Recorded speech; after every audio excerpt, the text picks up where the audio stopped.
Kelias sudėliotas, pasiūlymais pasinaudota ir sekantis žingsnis yra atsiskaitimas ir prieš tai būtinai reikia įvesti pristatymo adresą. Ir yra keli būdai pristatyti jūsų siuntą, ar tai būtų paštomatu arba kurjeris gali atvežti tiesiai į namus. Jeigu į paštomatą, tai pasirinkate pirmąją eilutę ir per paiešką rašote savo paštomato adresą ir jums visi variantai bus surašyti. Pasirinkate savo norimą ir arčiausią paštomatą.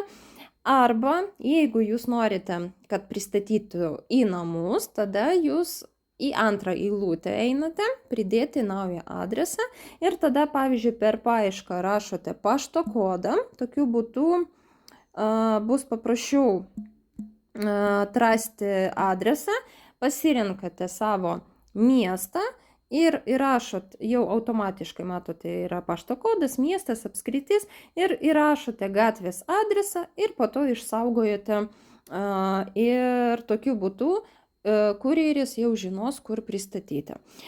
Toliau pats yra įdomiausias dalykas, kad pristatymą galima gauti visiškai nemokamai. Pavyzdžiui, jeigu paštomatu jūs mokėsite 3 eurus, jeigu į namus, tada 5 jau eurų.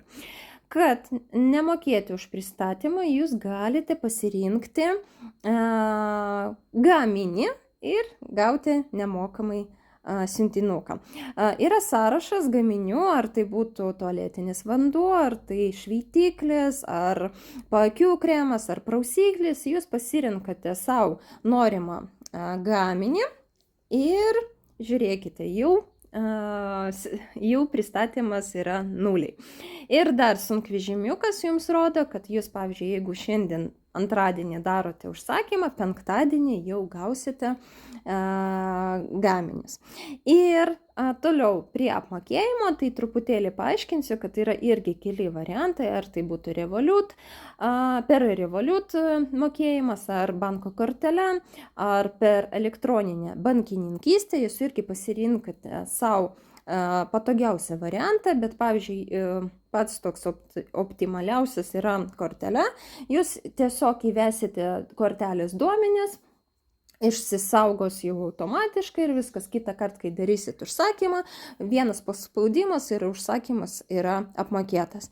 Ir dar kortelė jums rodo, kad į Oriflame piniginę grįž tiek ir tiek pinigų. Ir viskas. Ir džiaugsitės savo pasirinktais gaminiais.